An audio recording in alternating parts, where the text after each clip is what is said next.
Welcome everyone back to Meet the Team. If this is your first time watching, this show puts a spotlight on Slalom's great Charlotte team. The goal is to give you an inside look at the people who make the products. So today, let's introduce our next team member. He is Jeremy Poole. He is a principal within our data and analytics practice. Jeremy, man, welcome to the show. I appreciate it. It's a lot of fun. Man, Excited. I gotta tell you, I'm also excited. You're the first Gamecock that I've been able to get on here. So personally, my standards for you, Jeremy, are extremely high in the next few minutes. I don't want to put extra pressure on you, but I want it to be known. I'll try to impress. Well, man, Jeremy, if you've seen, some of the other shows, you should know what the first question is. So, the floor is yours, man. Tell us a little bit about yourself. Yeah, so Jeremy Poole, I've been with Slalom for just about 2 years now. It'll be 2 years in August. Joined pretty early on. At this point, I'm one of the more senior team members, especially in the DNA space. I think we were at like 25 when I joined, and now we are, approaching 100 quickly. So really, really excited to see the growth over the past 2 years and be a part of that. My primary role is, to lead the data visualization practice here in Charlotte. Something I'm really passionate about. I spent a lot of time in business, on both the business side and the tech side of the house, growing that skill set. So really, really passionate about the value that data visualization can bring, both from a data strategy perspective as well as just an end user enablement. Really, really excited about the value that creates for our customers and love talking to them about it. That's awesome. Man, I'll tell you, just looking at some of the reports that we get, it's definitely the prettiest things I've ever seen. Obviously, there's a lot of work on the back end on how to do everything. It is amazing, some of the stuff you guys are doing. Yeah, really, really powerful technique to have in the tool in the tool belt. One of the keys to unlocking value from your business users is just getting them savvy in the data viz space, helping them make sense of the large volumes of data the organization's bringing in. I remember when I kind of just started in general, you get all this data, not at Slalom, just like in a career, you get all this data, you get with management and you look at data and no one knows what to look at, how to look at, what to review. So the work you're doing, man, it's a big deal. So thank you for doing it's that. Fun. So, Slalom, I think it's your first consulting position, if I'm not mistaken. It is. So I guess what has surprised you the most about joining kind of consulting in the consulting world?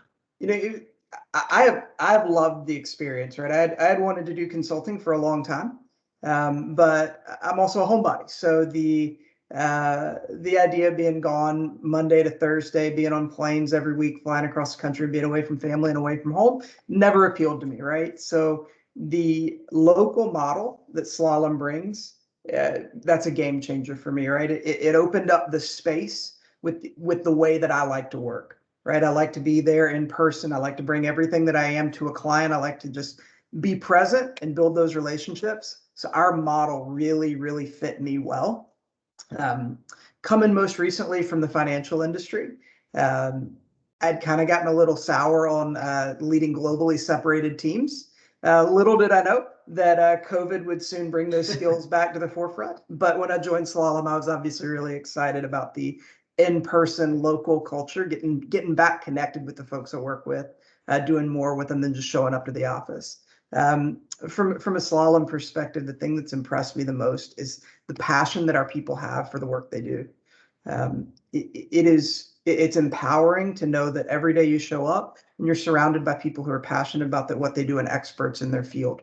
I know that if there's a question I can't answer or that's outside of my realm, I know I can go to people who think about this every day and they're willing to spend time with me and help me get there. So it's the people, it's the passion, it's those relationships we've built as a company here in Charlotte. And I really look forward to seeing them continue to grow. That's great, man. I appreciate you going into that much detail.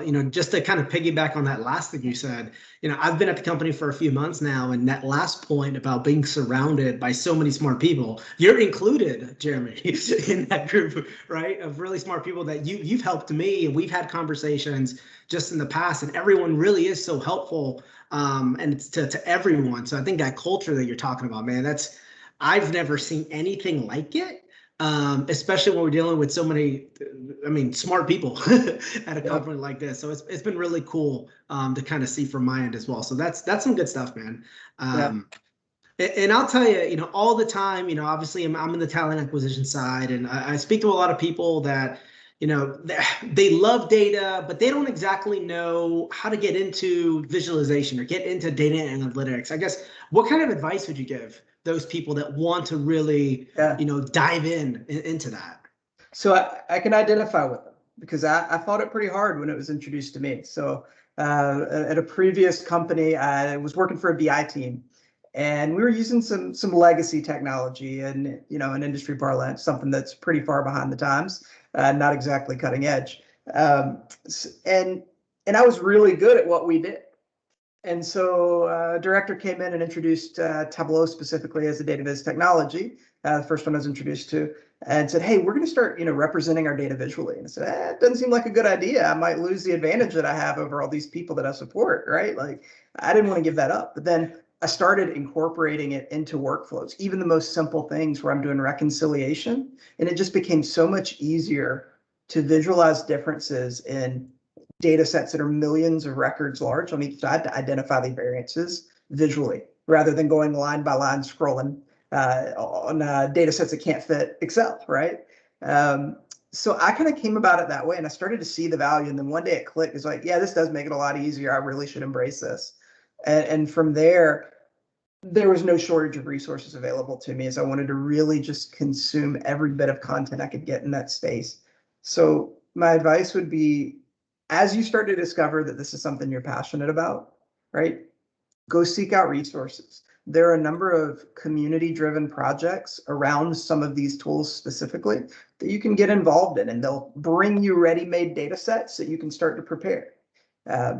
You can also visualize things you're passionate about. And I think an example of this that I would give, in 2018, I wanted to try something with a tool called Alteryx. So I consumed the entirety of the 2018 Major League Baseball schedule and created every possible combination of a 7-day road trip that someone could take. And so that's a lot of looping macro logic within the Alteryx tool. I outputted that to Tableau and then visualized that, created a tool where you as an end user could put yourself in the data and say, hey, I want to start in New York. I want to see 7 different teams. I'm willing to travel this far on off days. Here are all of the possible combinations of road trips I can take.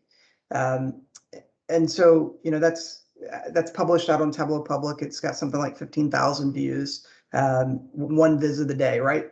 There's a lot of ways that you can interject the various things you're passionate about with work, learning, and development projects.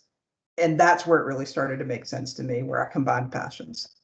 How did I not know that? That's amazing. Sorry, that baseball thing, that's so cool. It was a lot of fun. Like, I Jeremy, dropped it on opening day 2018.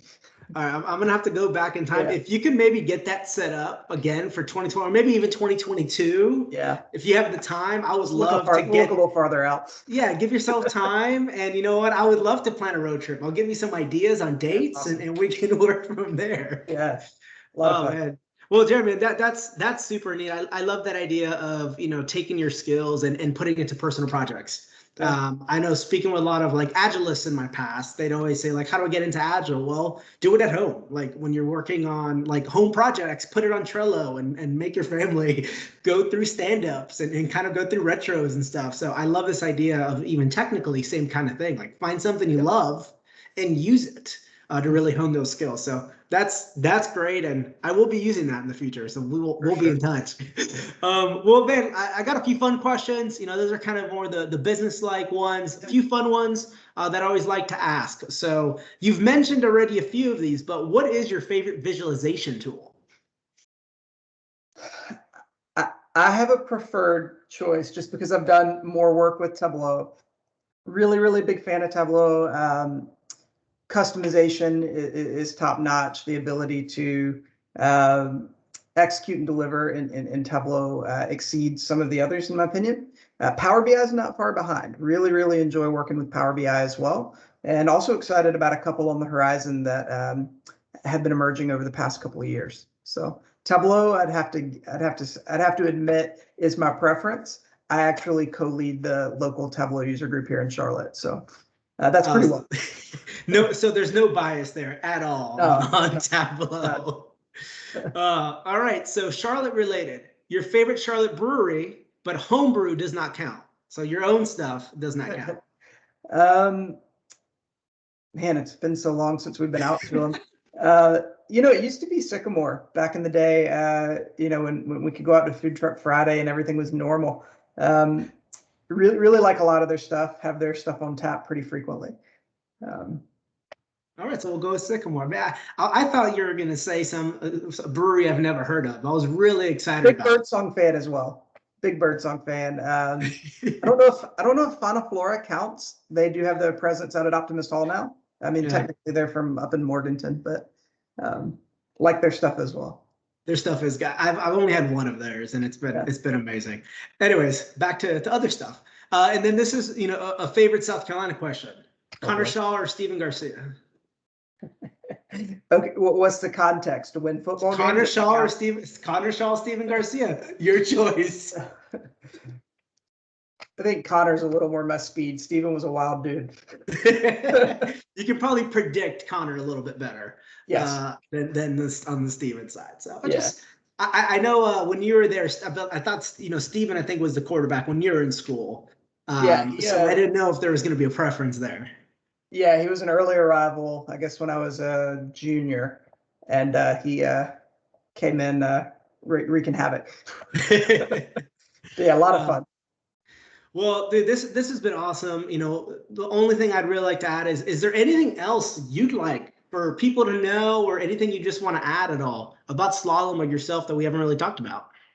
Yeah, no, I am really excited about what I've been able to accomplish with slalom in the past year. I've been able to grow both within my space and outside of it, which is what I really wanted and what really appealed to me when I decided to make the jump. So I know in DNA, we're always looking for people who think that same way. We would love to get connected with you. I am always looking for the next best data viz candidate to come hit our portal and make the jump to slalom. I would love to get you in the pipeline and then get you talking to some of our recruiters. So if any of this sounds interesting to you, or you'd just like to have a conversation, feel free to reach out. Always happy to have conversations with folks.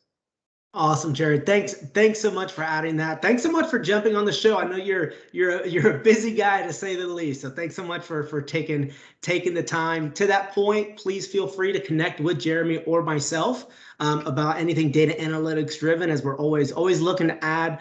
Please don't hesitate. This is going to be on YouTube. Subscribe to the channel. Connect with us on LinkedIn. We're always interested in a conversation. So, Jeremy, thanks again, and everyone, thanks again for watching.